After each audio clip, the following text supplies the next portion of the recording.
Welcome and welcome back. My name is Colette, and I am going to be going over my recent book haul. um, I know at the beginning of the year, I actually did a count of all of the unread books that I haven't read, TBR, and I purchased more. It's fine. So here we are, just sharing some of the recent purchases I've gone over or I've gotten, and so I'm just going to go over them with you.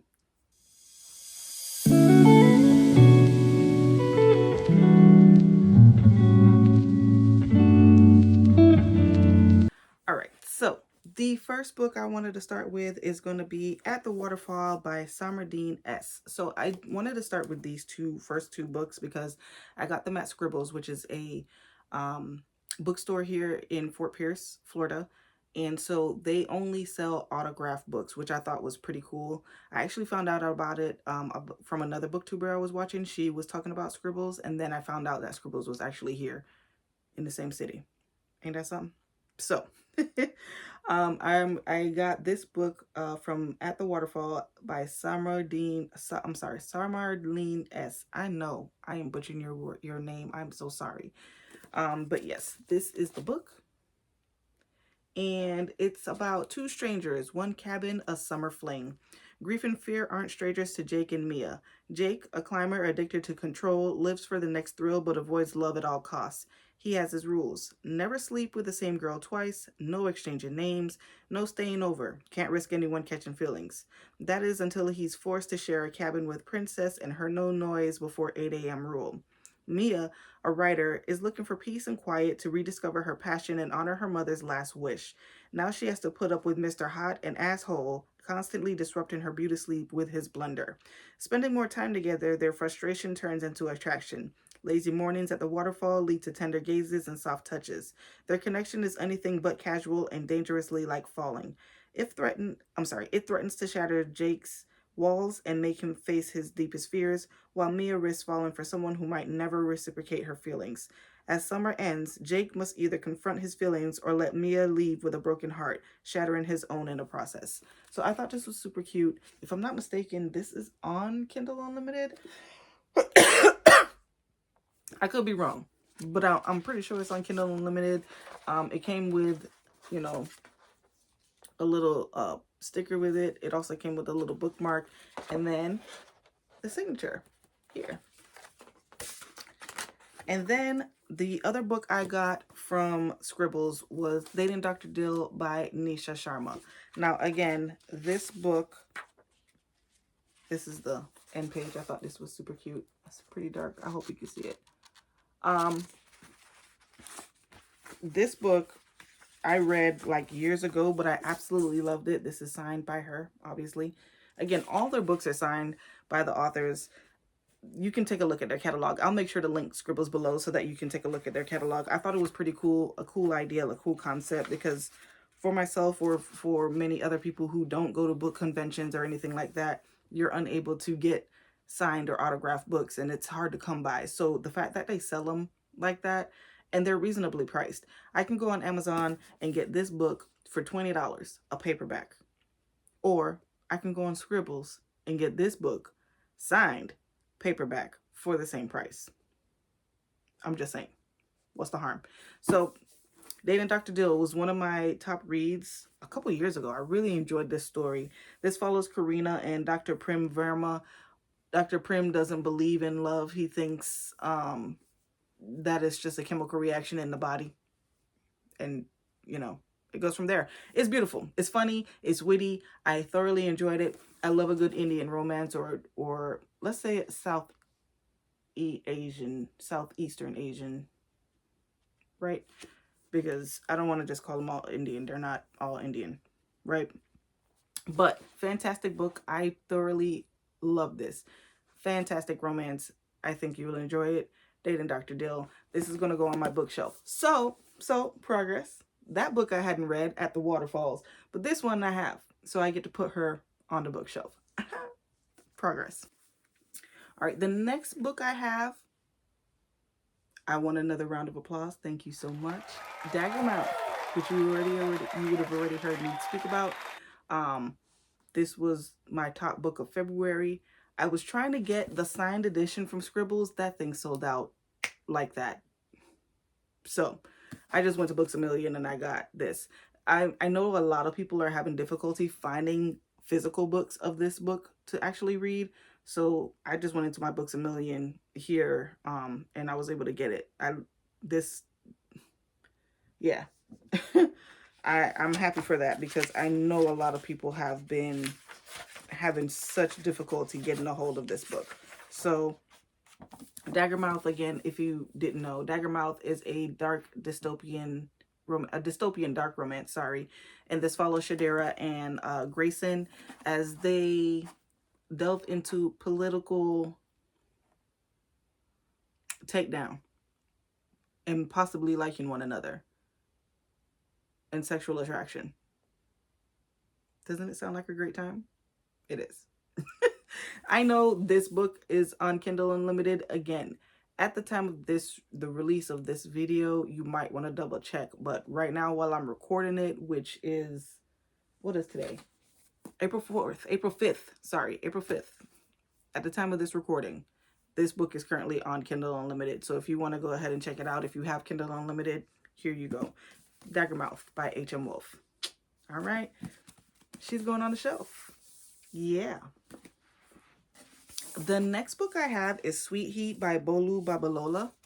Now, I don't know if I told you guys, one of the physical books I read this year, which I'm very proud of myself, was her other book, which was Honey and Spice, which is sitting right here. Boom. Honey and Spice. Right? So this book, I had heard nothing but fantastic things about.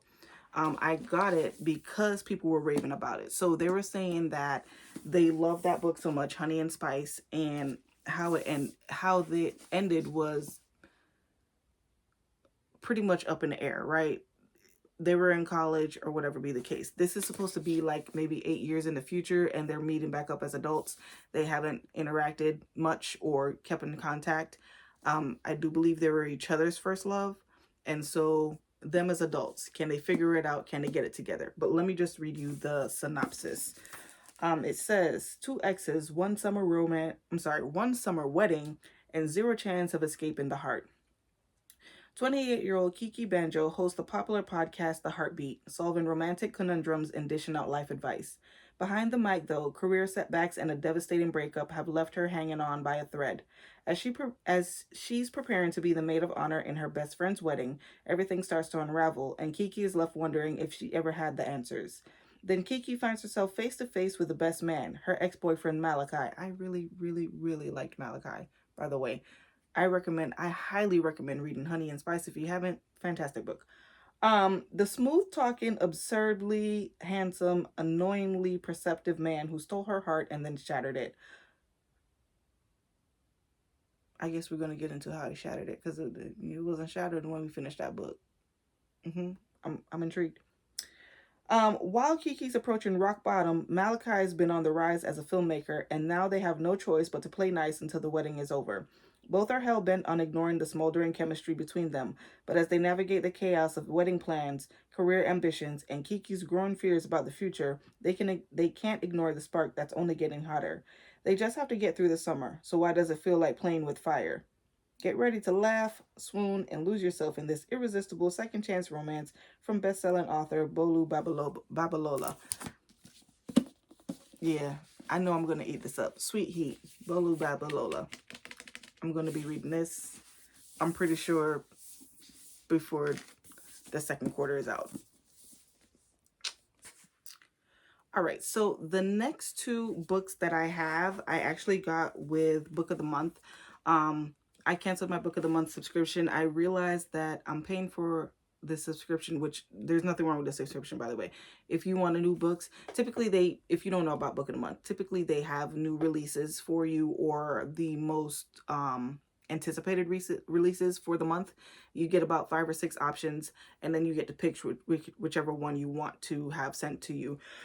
Excuse me. And so for myself, I just realized I'm not reading them, right? And that's totally fine. So I do want to get a different book subscription, but I want to get something that's more custom to what I want. which I do. Again, I also want to point out with Book of the Month, they give you a plethora of options. So you might get a romance, a thriller, mystery, fantasy. So it's not like it's just one, it's not a niche thing. You get different genres of books. So if you're interested in that, Book of the Month might be for you. But the first book I got was Kin by Tayari Jones. This was one of my highly anticipated books that I wanted to read for this year. This came out February, if I'm not mistaken. And I just thought it was intriguing. I'm going to read the synopsis for you, but it says that Vernice and Annie, two motherless daughters raised in Honeysuckle, Louisiana, have been best friends and neighbors since earliest childhood, but are fated to live starkly different lives. Raised by a fierce aunt determined to give her a stable home in the wake of her mother's death, Vernice leaves Honeysuckle for college in Atlanta, where she joins a sisterhood of powerfully connected Black women and discovers a world of affluence, manners, aspiration, and inequality. Annie, abandoned by her mother as a child and fixated on the idea of finding her, sets off on a journey that will take her into a world of peril and adversity, as well as love and adventure, culminating in a battle for her life. A novel about mothers and daughters, friendship and sisterhood, and the complexities of being a woman in the American South, Kin is an exuberant, emotionally rich, unforgettable work from one of the brightest and most irresistible voices in contemporary fiction. So I just thought it was interesting. I like the synopsis of it. It's following two girls. They don't have their mothers, and the different paths that they take, the journeys and their friendship and developing other friendships, even possibly how they, interact in their romantic lives. I just thought it was intriguing. So I definitely wanted to read it. But again, this is Kin by Tayari Jones. The next book I have, again, from Book of the Month, is Wild Dark Shore by Charlotte McConaghy. McConaghy. This was one of the finalists for the Lolly Awards. For Book of the Month, they have something called the Lolly Awards, which is you get to pick as a member, vote on the book you felt like should win their Lolly Award. The reason it's named the Lolly Award is the very first book ever picked for Book of the Month in 1926. By the way, it's 100 years old. Was a book written by Lolly Willows. I actually bought it just because I wanted to read it and see what everyone was raving about in 1926. So they call it the Lolly Awards. And if you are a member, best friend, I believe, I don't even think you have to be a best friend. I think if you're just a member, you're able to get one of these books in addition to without paying an extra fee for it. So I chose this one for my Lolly Award finalists, Wild Dark Shore. Now, Carrie, who is my reading guru, she enjoyed this book, and so that's why I chose it. What is this book about? I don't know, so we're going to read it together. All right, so this book says Dominic Salt and his 3 children are caretakers of Shearwater, a tiny island not far from Antarctica. Home to the world's largest seed bank, Shearwater was once full of researchers, but with sea levels rising, the salts are now its final inhabitants. Until, during the worst storm the island has ever seen, a woman mysteriously washes ashore. Isolation has taken its toll on the salts, but as they nurse the woman, Rowan, back to strength, it begins to feel like she might just be what they need. Rowan, long accustomed to protecting herself, starts imagining a future where she can belong to someone again. But Rowan isn't telling the whole truth about why she set out for Shearwater. And when she discovers sabotage radios and a freshly dug grave, she realizes Dominic is keeping his own secrets. As the storms and Shearwater gather force, they all must decide if they can trust one another enough to protect the precious seeds in their care before it's too late, and if they can finally put the tragedies of the past behind them to create something new together. Actually, you know what? Shout out to Carrie. If you don't know, this is Carrie Can Read. I'll link her page below if you want to watch one of her videos or whatever. But she reads anything and everything, and she gives honest reviews on them, and I love that. This is not a book that I would have ever looked at, came across my timeline, nothing. This would not have been in my algorithm, and the synopsis of this is really intriguing. So I'm glad that I have this. This sounds good. When will I get to it? But I bought it. Isn't it pretty? That is Wild Dark Shore by Charlotte McConaghy. All right. The next book I got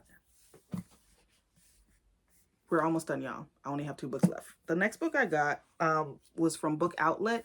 It was on sale for $9. Hardcover special edition by H.P. Lovecraft. H.P. Lovecraft wrote, what's the name of that book? Can't even think of it right now. They did a series on it on HBO. It only got 1 season. It'll be on the screen. I cannot think of the name right now.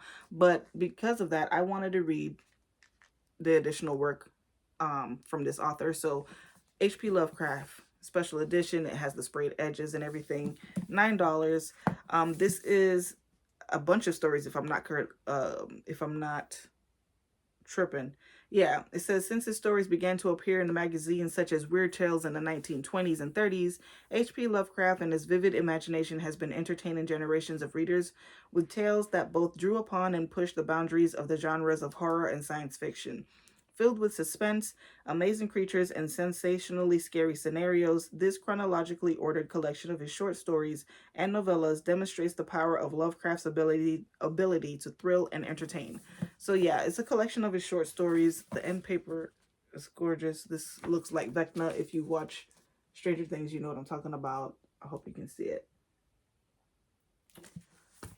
And I just thought it was super cool. And then also $9, you guys, with the sprayed edges. So we'll see how that goes. All right, you guys. And so for my final book, I have heard nothing but good things about this book. And honestly, I got it because it was pretty and I wanted it. So here we are. This is Lore Olympus by Rachel Smythe, Volume 1. It's a graphic novel, right? Graphic novel. How Jamaican people would say, picture book. Okay. Graphic novel, but let's be honest. Correct me if I'm wrong. Is this not just a comic book for adults? Am I tripping? But it's called a graphic novel. So here's what this is about. It says, scandalous gossip, wild parties, and forbidden love. Witness what the gods do after dark in this stylish and contemporary reimagining of one of mythology's best-known stories from creator Rachel Smythe. Persephone, young goddess of spring, is new to Olympus. Her mother, Demeter, has raised her in the mortal realm, but after Persephone promises to train as a sacred virgin, she's allowed to live in the fast-moving, glamorous world of the gods. When her roommate, Artemis, takes her to a party, her entire life changes. She ends up meeting Hades and feels an immediate spark with the charming yet misunderstood ruler of the underworld. Now Persephone must navigate the confusing politics and relationships that rule Olympus, while also figuring out her own place and her own power.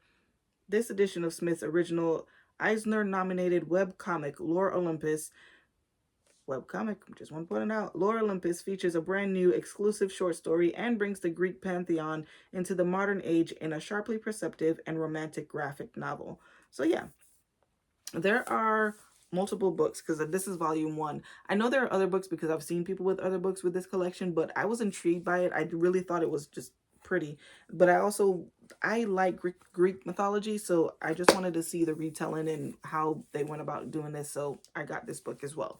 So yeah, those are my books. I have 1, 2, 3, 4, 5, 6, 7, 8 books total. Let's see if I can stack them. 8 books, right? I'm not even in the way. 8 books. And I'm going to add this to the physical books that I want to read this year. Remember, these 2 are going on my shelf because I have already read them. Dating Dr. Dill and Daggermouth. Thank God for that. So 6 books that I've added to the tally of books that I want to read, physical books I want to read in my TBR. But let me know if you guys have any recent purchases. If you've read any of these books, which ones do you think I should start with? And then we'll go from there. Thank you guys so much. I appreciate y'all for watching. I really do appreciate y'all for watching and coming through. Please like, share, subscribe, and follow me on Instagram and TikTok. And I will see you guys in my next video. Bye, y'all.